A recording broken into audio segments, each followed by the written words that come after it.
Shalom. Bienvenidos a Revelación. En esta serie, Las provisiones del Gan Edén, vamos a estar estudiando en profundidad aquellas palabras, conceptos que venimos heredando equivocadamente y a veces erróneamente por teologías, culturas, herencia, de una manera equivocada. Así es. En esta serie seguiremos quitando esas malezas y esas interpretaciones de hombres que fueron implantadas y nos vamos a nutrir solamente del alimento puro. Muy bien. Hoy es la clase número 7 y la palabra que vamos a estar desarrollando, o este fruto del Gan Edén, va a ser el Shalom. Muy bien, vamos a ver un poquito de la palabra Shalom, tan conocida, en profundidad. La palabra Shalom, la definición, significa paz, bien, estar seguro, feliz, amoroso, bienestar, pacífico, salud, completo, prosperidad, salvo, victorioso, pastos delicados y también asociado a Yahweh Shalom. Amén.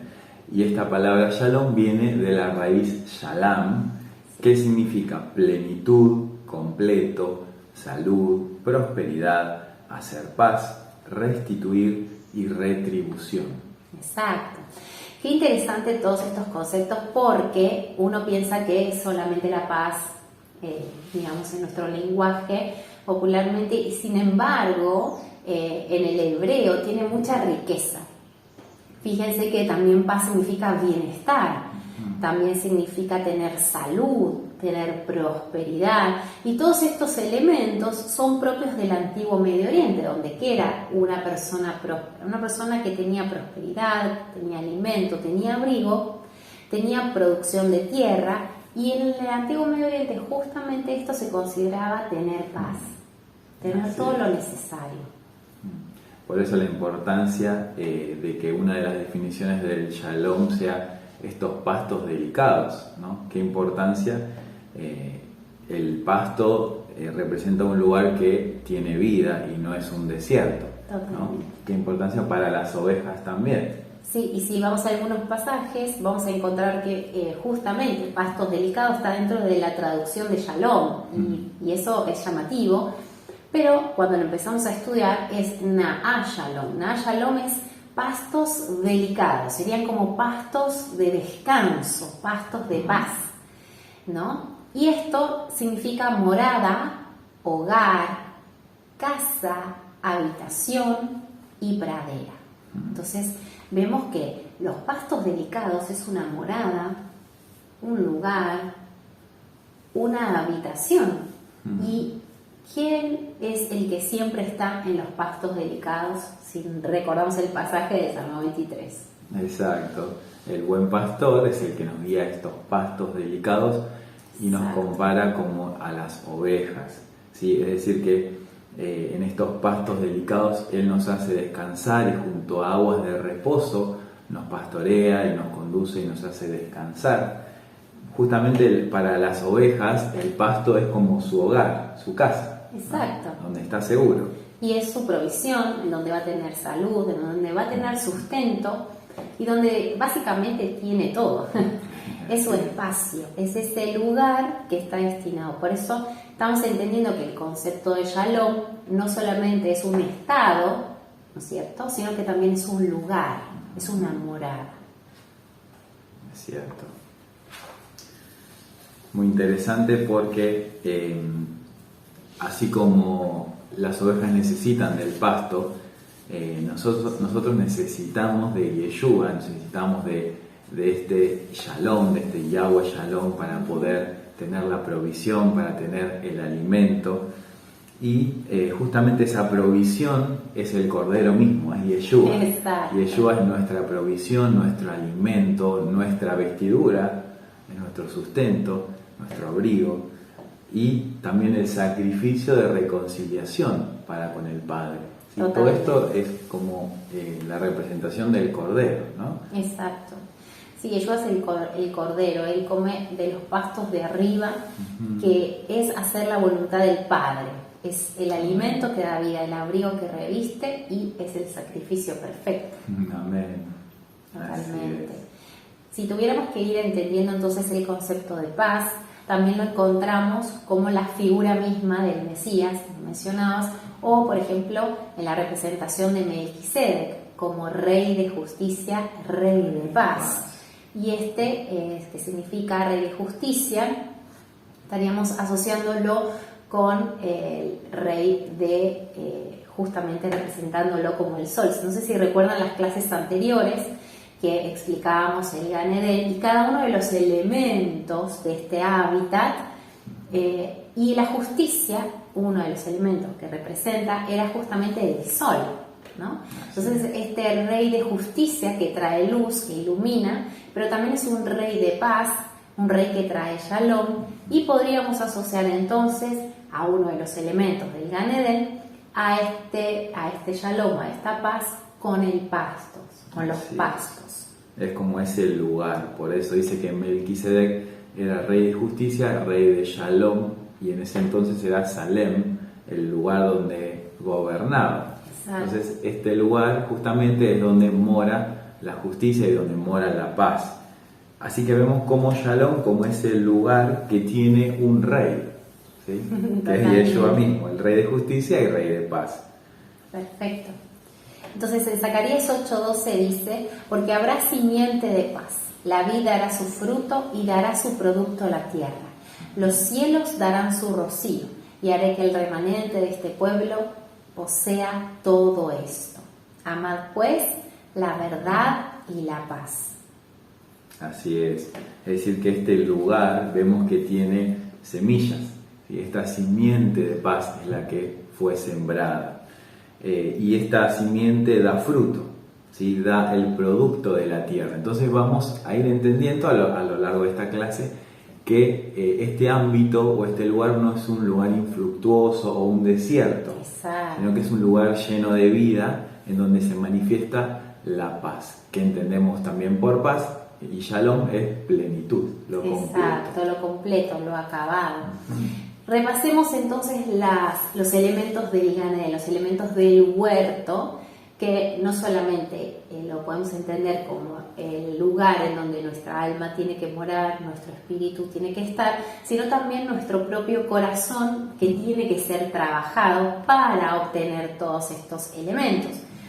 Nosotros dijimos que la tierra, que es nuestro corazón, está representado de alguna manera por lo que es la bondad. Entonces la bondad es esa tierra que recibe la semilla de la fe que es depositada en nuestro corazón una vez que creemos en el Mesías. Y es la representación de Yeshua mismo, su palabra viviente, que hace que nosotros tengamos que morir a muchas cosas. Eso comienza a brotar, pero para eso necesita de las aguas. Esas aguas son la verdad. Y la verdad es la que trae esas aguas y ese rocío sobre la tierra y hace que comience a germinar. Pero necesita sí o sí del sol, que es la justicia, para que esta semilla comience a dar vida. Y esto que germina no solamente es una planta o un árbol, sino también el pasto, justamente que es lo que hace germinar. Y cuando se termina todo este proceso o este ciclo, ¿no es cierto?, de reproducción, es cuando se produce la paz. Así es. Así que ahí entendemos este concepto del hábitat del Gan Eden, como para entenderlo como algo acabado y terminado justamente cuando se manifiesta este Shalom. Exacto. ¿Sí? Así que es importante el tema de esta simiente de paz, porque Yeshua viene a implantar esta simiente de paz en nosotros. Por eso Yeshua dijo: la paz os dejo, mi paz os doy, y no como el mundo la da. O sea que el mundo también puede dar una paz que es ficticia, una paz diferente. ¿Y a qué se está refiriendo el Mesías con esto? Entonces el opuesto de la paz lo vamos a ver, que dice no como el mundo la da. Por eso dice: no se turbe vuestro corazón ni tenga miedo. Entonces lo opuesto de la paz es el miedo, y también lo vemos en Ezequiel 7:25, que dice: destrucción viene y buscará la paz y no la habrá. En 1 de Tesalonicenses 5:3, cuando digan paz y seguridad, entonces vendrá destrucción repentina. O sea, estamos viendo el opuesto del shalom. El opuesto de este shalom es la destrucción, el terror, el miedo. Así es, como en Ezequiel justamente está esta palabra kefadá en hebreo, que es tanto destrucción como terror. Exacto. Todo lo opuesto a la paz. Muy bien. Interesante, ¿no? Y es también importante que entendamos que esta paz está unida a la justicia, ¿no? Como veíamos, Melquisedec es rey de justicia, rey de paz. No se puede separar la paz y la justicia. Sí, el pasaje anterior era que la justicia y la paz, ¿no es cierto?, se encontraron, se besaron. O sea, van juntas, no se pueden separar totalmente. Así es. Este pasaje que mencionás justamente estaba en el Salmo 85, que dice: la misericordia y la verdad se encontraron, la justicia y la paz se besaron. Entonces ahí vamos a entender mejor, ¿no?, cómo es que la justicia y la paz se pueden besar. ¿A través de qué? ¿No? Bueno, vamos a ir viéndolo. Exacto. Entonces, bueno, vimos este pasaje como mencionamos recién, y en Santiago 3:18 el fruto de la justicia se siembra en paz. En Isaías encontramos hasta que sobre nosotros se ha derramado el Espíritu de lo alto y el desierto se convierta en campo fértil y el campo fértil sea estimado por bosque y habitará el juicio en el desierto y en el campo fértil morará la justicia y el efecto de la justicia será paz y la labor de la justicia reposo y seguridad para siempre. Y mi pueblo habitará en morada de paz, en habitación segura y en recreos de reposo. Es tremendo este pasaje, ¿no? Porque ahí vemos todo el proceso del Hijo para tener el Shalom. Es decir, acá empezamos a ver cómo a través del Espíritu se manifiesta lo que hay en nosotros. En nuestro corazón. Al principio hay desierto. Entonces, ese desierto, para que se convierta en vergel, para que se convierta en un huerto, ahí se tiene que manifestar el juicio, ¿sí? Porque el juicio trae la justicia. Entonces, no es justo delante del Señor que haya un desierto en nosotros. Es justo que haya vida, que haya germinación de la semilla que Él implantó en nosotros. Entonces, este desierto trae juicio y el juicio trae la justicia y la justicia trae el shalom, trae la paz para que se manifieste el descanso. Exacto, y ahí poder habitar en ese shalom una vez que se completó ese proceso en cada uno de nosotros. Y esto lo vamos a seguir explicando de diferentes ópticas o facetas, vamos a decir, ¿no? Sí. Vamos a seguir entonces ahora con lo que se llamaría la estructura gramatical de la palabra shalom. Shalom se escribe con la shin, la lamed, la vav y la mem. Así es. Shin representa diente y también representa todo lo que es el alimento, la comida, la fuerza, y viene también la letra shin asociada a la palabra esh, que es fuego. Luego tenemos la lamed, que es la vara de pastor, que es guiar, conducir. La letra vav es estaca, la estaca de una tienda o una morada. Y mem son aguas, ¿sí? En el antiguo pictográfico. Sí.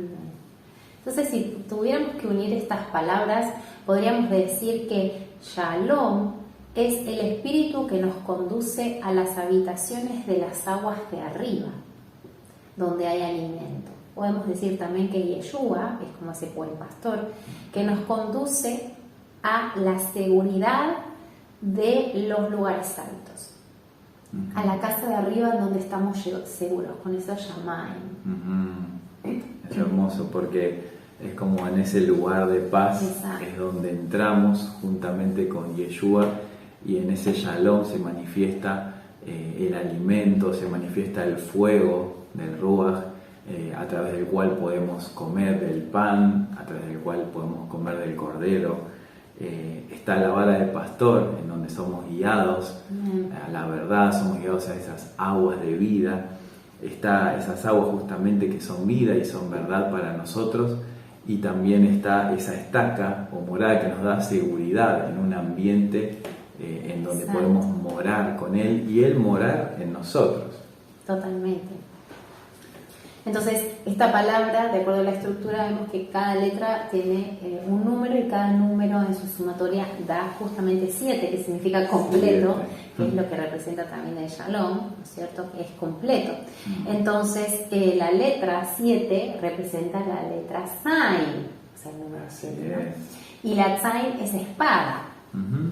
Tanto instrumento para dar como espada, tiene esas dos representaciones, ¿no? Y es llamativo porque para justamente que se manifieste el Shalom, o sea, una obra completa en un huerto, hay que arar la tierra, ¿no? Sí. Y que haya un surco en el cual la semilla pueda entrar, y es justamente la letra 7 es Zain, que es este instrumento de arado.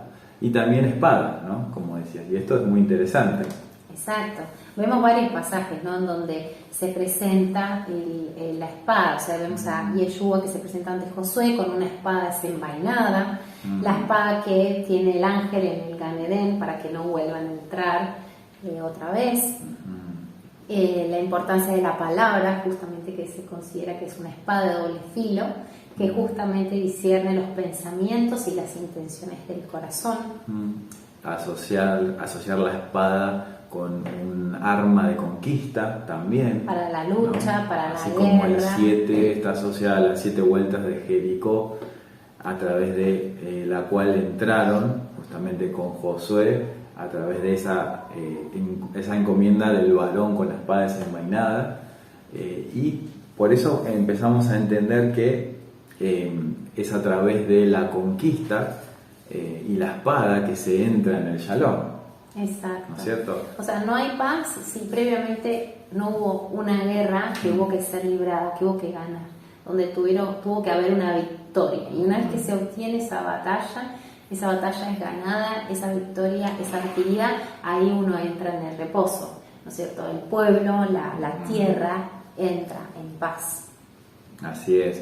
Y como esa plenitud de ese número 7 se ve en las fiestas del Eterno, se ve en la última fiesta de los tabernáculos, donde se daban 7 vueltas alrededor del altar con el agua del estanque de Siloé, que es el enviado, y todo eso representa esa circuncisión del corazón para conquistar el huerto, ¿sí? En donde la espada viene y circuncida nuestro corazón para tomar posesión del huerto, para que todo lo que haya en nosotros, que sea desierto, se convierta en un vergel, en un huerto lleno de vida.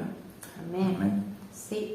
Por eso el 7 tiene muchas representaciones, incluyendo los 7 espíritus, ¿no es cierto?, de la menorá, que están representando justamente uno de ellos es lo completo. Así la es, paz. ¿no?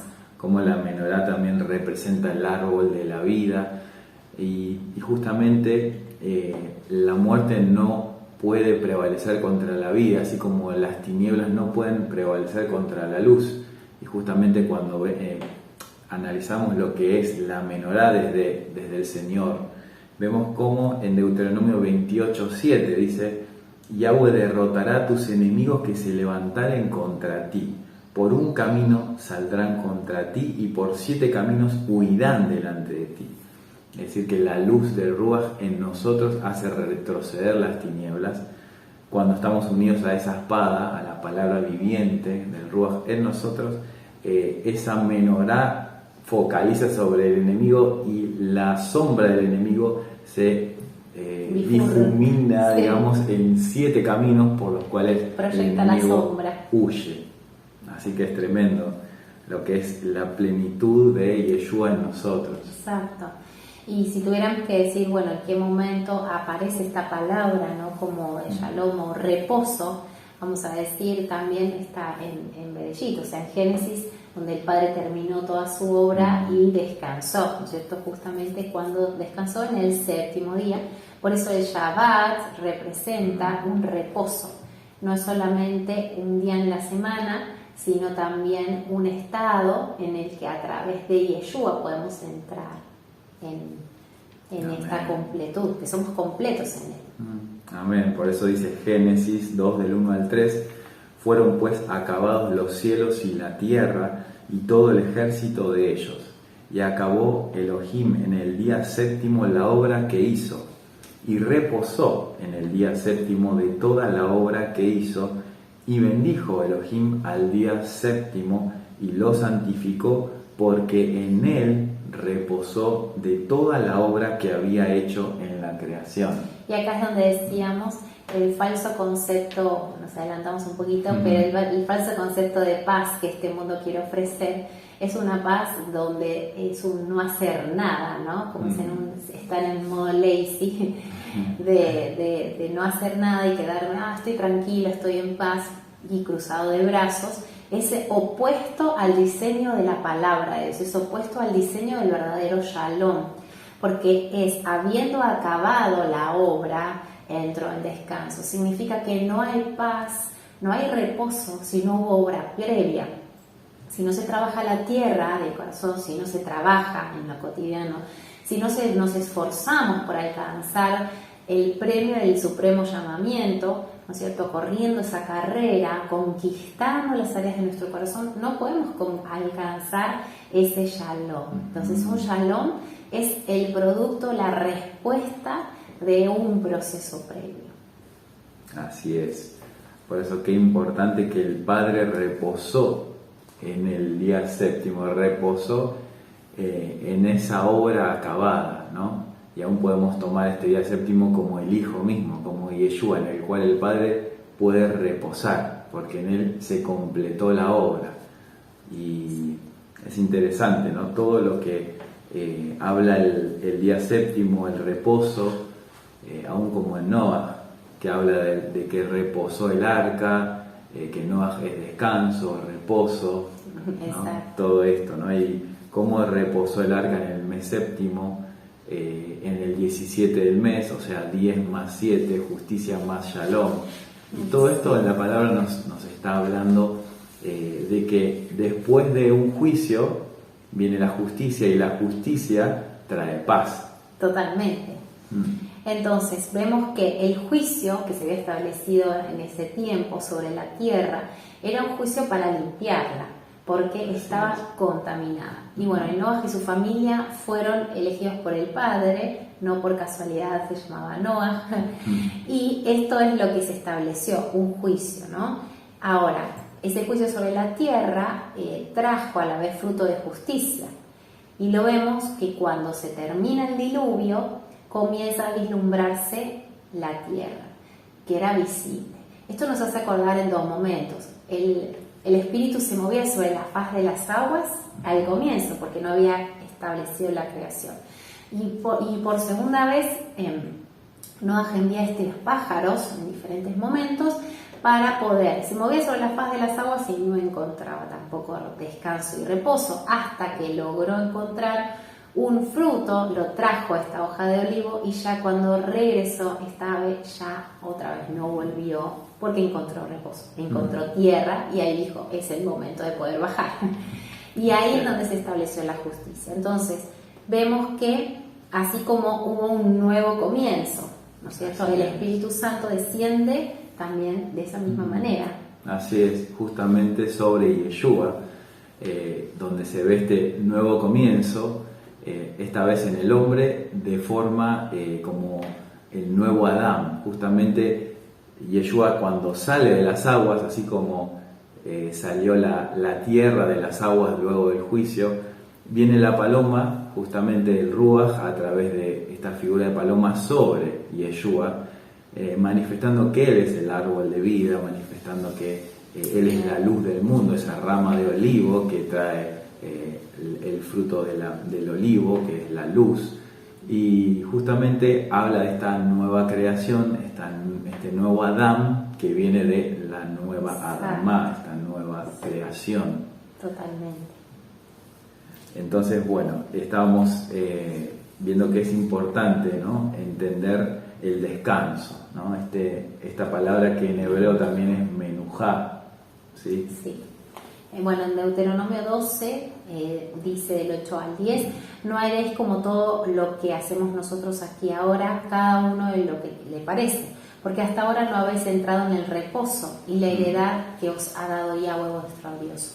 Mas pasaréis el Jordán y habitaréis en la tierra que Yahweh os ha dado para heredad, y Él os dará reposo en todos vuestros enemigos alrededor y habitaréis seguros.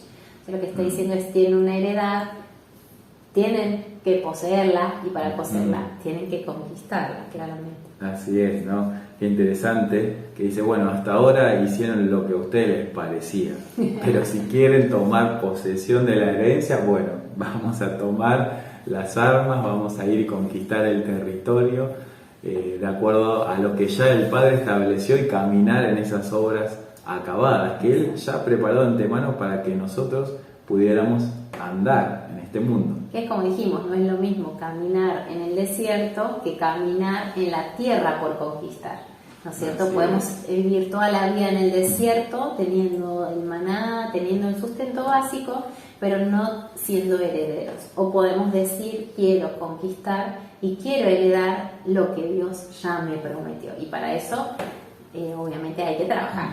Exacto, arar la tierra y tomar la espada, ¿no? Justamente Menujá significa reposo, pacíficamente, consolación, especialmente matrimonio, y de aquí morada. Muy interesante, ¿no? Porque fue en tiempos de Salomón, que su nombre justamente significa el hijo de paz, Sholomó, de ahí, digamos, se deriva Shalom. Y cuando dice que en los tiempos de Salomón hubo paz, y dice que él edificó morada, sí, al Eterno, ¿no? Entonces, qué importante tomar posesión de la heredad que el Padre nos da en cada una de nuestras áreas, de las áreas de nuestras vidas, para despojar justamente a los enemigos, para derribar y para poder después plantar, para poder construir una morada al Eterno. Exacto. ¿Sí? Para que Él pueda descansar en nosotros. Amén. Y si tuviéramos que definir entonces Shalom en otro apartado o con otra característica, es restituir, restitución, pagar un daño, resarcir. Entonces, en este concepto vamos a poder entender un poco más todos los pasajes asociados a la reconciliación. En Isaías 53:5 dice, mas Él herido fue por nuestras rebeliones, molido por nuestros pecados. El castigo de nuestra paz fue sobre Él, y por sus llagas fuimos nosotros sanados. Entonces habla del castigo de nuestra paz, el castigo de nuestro shalom. ¿A qué se estará refiriendo con esto? Colosenses, justamente 1:19, está hablando de lo que es la reconciliación. Sí. ¿Sí? Y vemos que dice, por cuanto agradó al Padre que en Él, o sea, hablando de Yeshua, habitase toda plenitud, o sea, el Shalom, y por medio de Él reconciliar consigo todas las cosas, o sea, la reconciliación, así las que están en la tierra como las que están en los cielos, haciendo la paz mediante la sangre de su cruz. Exacto. Y ahí tenemos esta palabra reconciliación en el griego que es apocatalazo, ¿no? Que justamente es reconciliar, poner de alguna manera en unión. Y cuando quisimos buscar en nuestro idioma español, que era reconciliar, porque uno cree que lo entiende un poco más, buscamos la raíz que es conciliar. Y conciliar significa tener un común acuerdo. Así es como que dos partes se ponen en acuerdo, que hacen un convenio o un pacto. ¿Sí? Entonces la reconciliación es volver a unir esas dos partes que anteriormente estaban separadas. Claro, y primigeniamente se habían unido a través de un pacto, de un convenio, y eso se rompió de alguna manera justamente por el hombre y por el pecado. Entonces, a través de Yeshua nos reconciliamos con el Padre una vez más, no siendo ya enemigos, sino entrando justamente en esa unidad con el Hijo y a través del Hijo ser uno con el Padre. Exacto, ¿por qué? Porque lo dice la palabra, ¿no? Haciendo la paz por medio de la sangre de la cruz. ¿Por qué? Porque sin derramamiento de sangre no hay perdón de pecados. Y sin el derramamiento de la sangre no hay remisión, o sea, no hay perdón. Y por lo tanto necesitábamos un mediador que uniera de nuevo la creación, que uniera de nuevo al hombre con su creador. Entonces, aquello que une al ser humano con el Padre justamente es Yeshua. Y esa es la reconciliación. Entonces, cuando leemos el pasaje que dice, y todo esto proviene de Dios, quien nos reconcilió consigo mismo por medio de Cristo y nos dio el ministerio de la reconciliación. Que Dios estaba en Yeshua reconciliando al mundo, no tomándoles en cuenta a los hombres sus pecados, y nos encargó a nosotros la palabra de la reconciliación. Así que somos embajadores en nombre del Mesías, como si Dios rogase por medio de nosotros, rogamos en nombre del Mesías, reconcíliense con Dios. Entonces esta unión, esta reconciliación, es algo que se estableció y que nos corresponde a nosotros llevar, portar, ¿no es cierto? Esto es lo que trae paz, porque el Padre descansó de las obras acabadas del Hijo, y esas son las que trajo reposo al Padre. O sea, la única forma que satisfaciera al Padre era el derramamiento de sangre, de corderos, de ofrendas, y con el Mesías se completó esa obra. Y a través nuestro, nosotros ahora pasamos a ser esos mediadores. Y qué interesante que la palabra mediador o intermediario es mesilés, que también significa reconciliador. O sea, un reconciliador es un mediador. Uno que reconcilia, uno que trae la palabra, uno que vuelve a llevar a un hijo apartado o a un hombre que estaba en el desierto y lo lleva a que conozca la tierra fértil, es aquel que lo orienta y lo lleva otra vez al corazón del Padre, que lo reconcilia con su Creador. Es interesante que esa palabra apocatalazo, que es reconciliar, también es perecer. Se puede traducir como reconciliar o como perecer. Justamente hablando de lo que es Yeshua, que vino a morir y a dar su sangre para perecer y reconciliarnos con el Padre, ¿no? Una vez más, para tener, a través de su muerte, tener vida eterna. Amén. Claramente. Entonces, Yeshua nos reconcilió para presentarnos santos y sin manchas e irreprensibles delante del Padre. O sea, este es el objetivo de la reconciliación, no solamente conocer a nuestro Padre y estar unido a Él, sino también estar santos, ser santos sin mancha, ser apartados para Él. Así es. Y de esa forma se va haciendo visible en nosotros la nueva creación en Yeshua, que dice que fuimos creados en la justicia y santidad de la verdad, ¿no? Como a su imagen y semejanza. Es decir, que la justicia de Yeshua se va formando en nosotros, y esa justicia hace brotar justamente los frutos del Shalom. Exacto, porque uno puede decir somos justos, pero el ser justo requiere de dos aspectos. Uno, fui justificado, y el otro, tengo que ser como el Padre a imagen. Siempre hay una parte que corresponde a la gracia, y esa misma gracia se extiende para que nosotros representemos al Mesías, en que también nos tenemos que esforzar en mantenernos de esa manera. Así es, por eso la importancia de entender que puede haber incluso áreas dentro de nosotros, parte de territorios en nosotros que son desiertos y que necesitamos transformar a través del Espíritu en el huerto, o sea, conquistar esas áreas. Y todo lo que es desierto va a traer justamente juicio.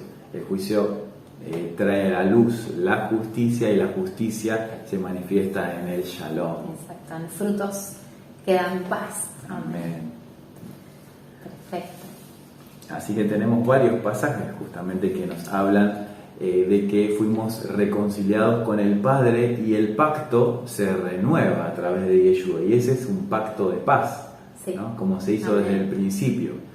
Así como se hizo un pacto con Adán, con Moisés, se hizo pacto un pacto de las mitades con Abraham. Los pactos se van como renovando y como una filmina sobre otra y se unen justamente en Yeshua. Y este pacto de paz está apareciendo en diferentes pasajes, como dice Isaías 54:10, porque los montes se moverán y los collados temblarán, pero no se apartará de ti mi misericordia, ni el pacto de mi paz se quebrantará, dijo Yahweh, el que tiene misericordia de ti. Por eso Ezequiel 34:25 al 31 también habla de este pacto de paz. Dice, y estableceré con ellos pacto de paz, y quitaré de la tierra las fieras. Haré descender la lluvia en su tiempo. El árbol del campo dará su fruto, y la tierra dará su fruto. Y sabrán que yo soy Yahweh cuando rompa las coyundas de su yugo. Y levantaré para ellos una planta de renombre. Y vosotras, ovejas mías, ovejas de mi pasto, hombres sois. Ahí está, dice ovejas de mi pasto, ovejas del Shalom, o sea, de los pastos del Padre, ¿no? Así es, qué tremendo, ¿no? Porque está hablando de todo este proceso, como veíamos, ¿no? De que el Padre viene a quitar las fieras del desierto y viene a establecer justamente a través de Yeshua este campo fértil y para que se levante en nosotros una planta de renombre, dice, ¿no? Este renuevo justo que es Yeshua y que trae vida a nuestra tierra, al huerto. ¿Para qué? Para que podamos comer como ovejas suyas, ¿no? Ovejas de su prado. Y sí, y vemos justamente matá, ¿no? Esta palabra en hebreo que es planta, plantío, algo plantado como jardín, huerto o viñedo. Exacto. Entonces vemos que en esta paz que se establece también es necesaria la justicia. Entonces el medio que une la justicia y la paz es la restitución. La restitución es el precio que se tuvo que pagar. Entonces vemos acá claramente ese concepto de que Yeshua es aquel que pagó el precio y que estableció esta restitución, que pagó por nosotros. Claro, ahí entendemos un poco más lo que es este pasaje del Salmo, cuando en el 85:10 dice la justicia y la paz se besaron, porque esta raíz Shalom es restituir justamente, y esto lo asociamos a que para que haya justicia tiene que haber una restitución en Éxodo 22:1, que dice, cuando alguno hurtare buey u oveja y lo degollare o vendiere, por aquel buey pagará 5 bueyes y por aquella oveja 4 ovejas. Entonces hay un medio, ¿no?, que une la justicia y la paz, y eso justamente es la restitución. La restitución. Amén. Y eso llevado a todos los ámbitos. Así es. Totalmente.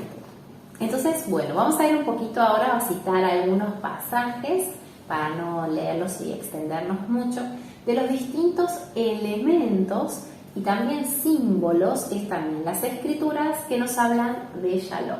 O sea, en la palabra paz, la palabra Shalom se encuentra en muchas partes de las escrituras, pero representadas de diferentes maneras. Por ejemplo, en unas aparece como un calzado, ¿no es cierto? El calzado de los pies del apóstol del Evangelio de la Paz, por ejemplo. Así es, como está en Efesios 6:15. También príncipe, como dice en Isaías 9, del 6 al 7. Exacto. También como pastos y tierra, que lo hemos mencionado en Ezequiel 34. Como paloma, en Génesis 8:11 y Salmos 55:6. Exacto. También como un saludo o un estado, una palabra o un consejo. Eso es la representación de Shalom también. Como efecto de la justicia, en Isaías 32:17. Se ve Shalom como una ofrenda, o sea, las ofrendas de paz o los sacrificios de paz. como el pacto, que ya vimos en Ezequiel 34. Exacto, el río que se compara a la paz como un río, en Isaías 66:12, 48:18. También como un tiempo de paz, como aparece en 2 Crónicas 14:5. Exacto. También como un acompañante, cuando dice la palabra que con paz seréis vueltos, como en Isaías 55:12. Como los montes que llevan paz al pueblo, que dice Salmo 72:3. Exacto, también como una simiente, que lo hemos leído ya en Zacarías 8:12. También la paz, dice la palabra, que hay que buscarla y debemos seguirla, como si fuera un camino o una persona, en Salmo 34 y en el Proverbios 3. Exacto, la paz también se compara a la ciudad de Jerusalén, en Salmo 122, 6-9. Y por supuesto a un fruto, el fruto del Ruach, que es el fruto de la paz, en Gálatas 5:22. Exacto, amor, gozo, paz. Amén. Totalmente. Entonces, bueno, acá estamos viendo todas las manifestaciones de la paz en las Escrituras y cómo se los ven a través de diferentes símbolos y demás. Para entender entonces, en nuestras vidas todos tenemos que pasar por este proceso de transición hasta poder alcanzar la paz. Cada uno de ustedes tal vez dirá, sí, yo necesito paz en esta área, o necesito conquistar, necesito obtener shalom, estoy orando, estoy intercediendo para lograr o para obtener la paz en esta área, que de alguna manera es una respuesta del Padre o una acción que puedan lograr obtener respuesta. Y para eso vemos que en estos procesos hay en las Escrituras maneras en las que los explica. Por ejemplo, el pueblo de Dios estuvo en Egipto. En Egipto tuvo que cruzar y dejar toda la arena para cruzar ese mar rojo hacia el desierto a libertad. Entonces, en ese proceso ya hubo un hibrid. Un hibrid significa un corte. Ese corte es una espada, que acabamos de mencionar, que el Shalom está representada por el 7, que es la letra Tzain, que representa una espada o un corte, y este hibrid significa pasar a ser hebreo, dejar el estado en el que estaba, pasar a uno nuevo, o también representa la circuncisión del corazón. Entonces, dejamos lo antiguo para pasar a otro estado, pero no es quedarse en el desierto, como lo hemos dicho, sino que es de nuevo cruzar otra vez, hacer otro hibrid, otro corte, y pasar del río Jordán a la tierra de reposo, la tierra prometida, y esa es la tierra que se le llama la tierra de paz.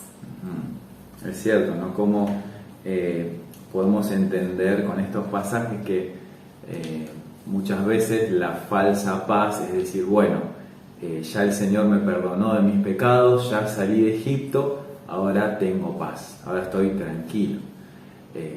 Y esto no es verdad. Y Dios hizo ya toda la obra y no necesitamos más nada, ¿no? Claro, ¿por qué? Porque al salir de Egipto entramos en el desierto. Y el desierto es necesario justamente para que de nosotros vaya saliendo lo las que impurezas. Queda de Egipto, ¿no?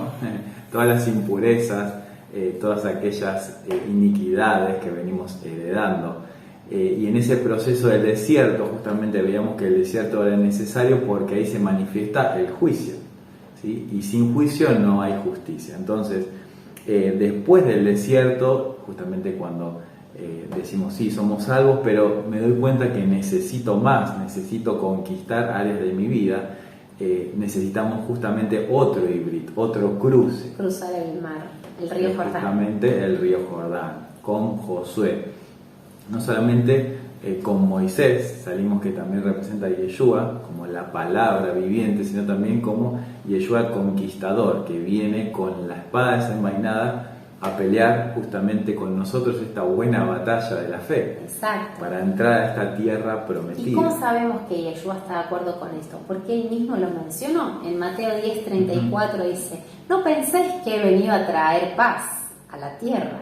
No he venido a traer paz, sino espada. Y acá se entiende mejor este pasaje.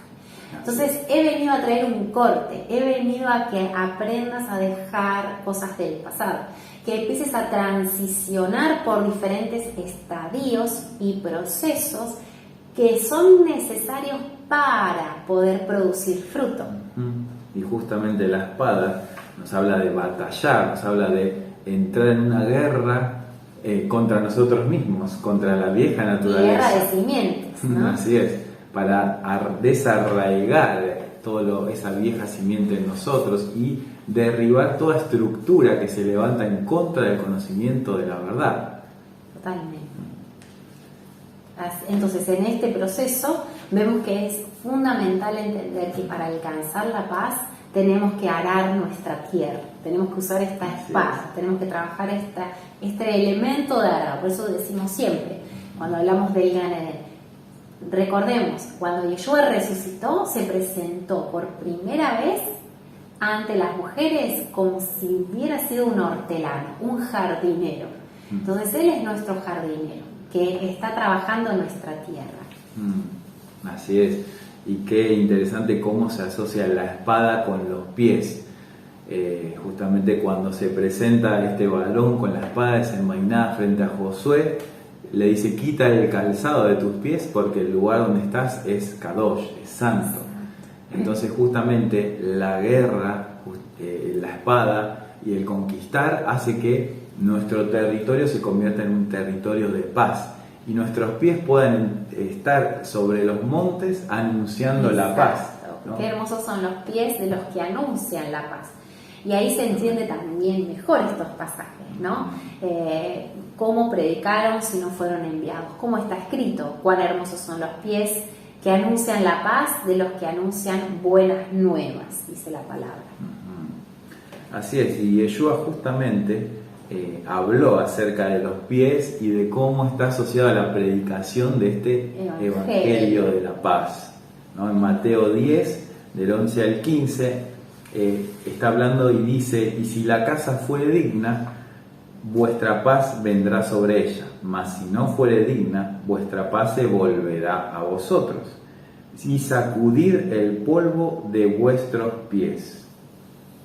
Tremendo, ¿no? Tremendo. Cuando no recibe la palabra, sacudid el polvo de vuestros pies. ¿Y qué representa esto, no? De sacudir. Y aparte tremendo, que cuando la casa fuere digna, vuestra paz, o sea, el shalom, vendrá sobre esa casa.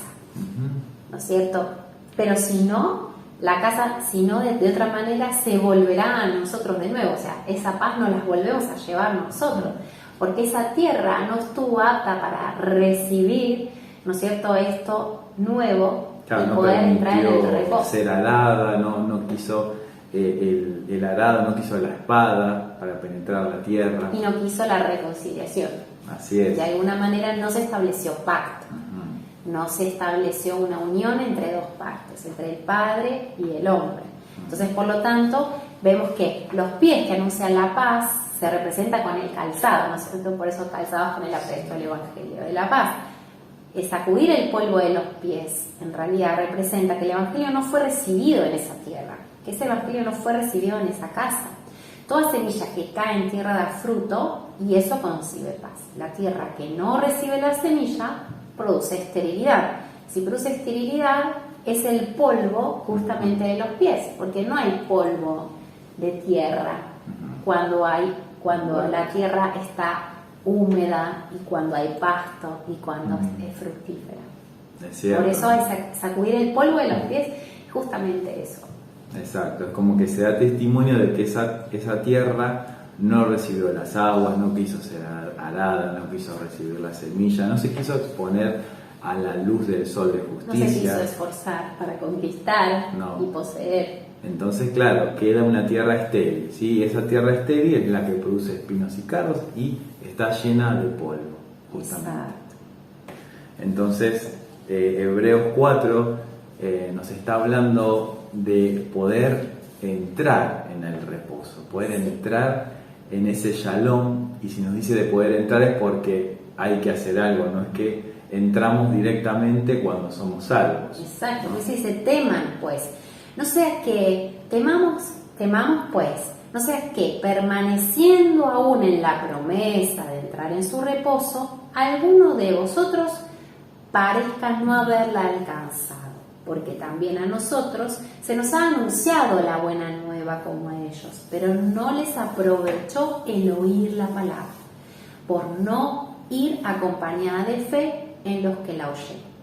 Pero los que hemos creído entramos en el reposo, de la manera que se dijo, por tanto juré, mira, no entrarán en mi reposo, en mi shalom. Así es. Por eso después sigue diciendo: si oyereis hoy su voz, no endurezcáis vuestros corazones, porque si Josué les hubiera dado el reposo, no hablaría después de otro día. Por tanto, queda un reposo para el pueblo de Dios, porque el que ha entrado en su reposo también ha reposado de sus obras como Dios de las suyas.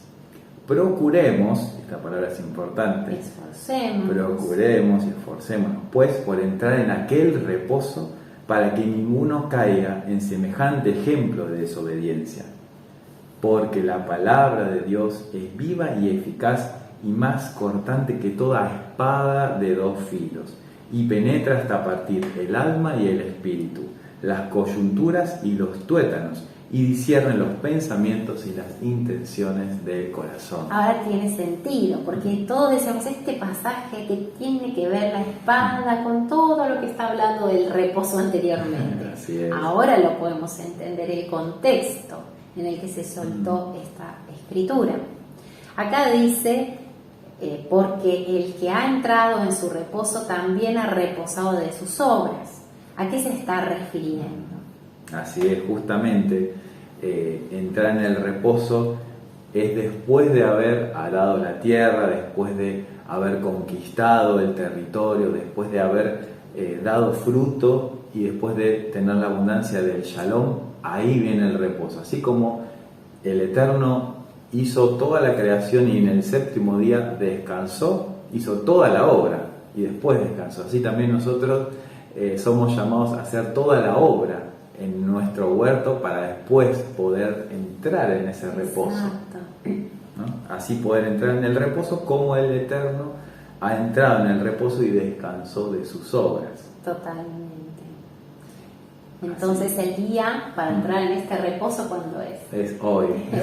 Así es. Si oyeres hoy su voz, no endurezcáis vuestra tierra, o sea, vuestros corazones, ¿no?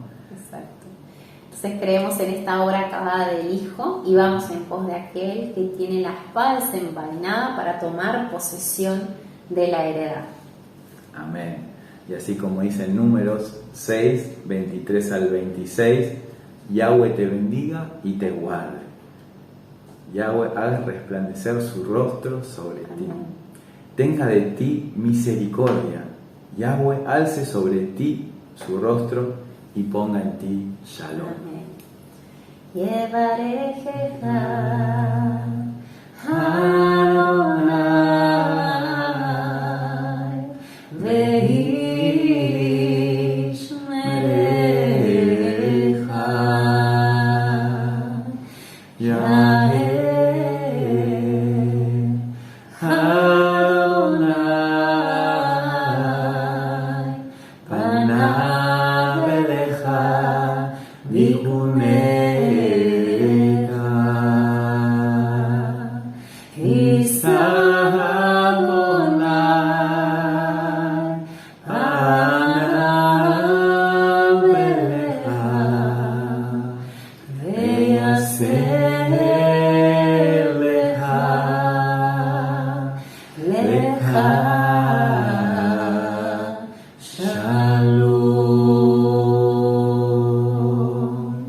Anhelamos que tengan mucha más revelación.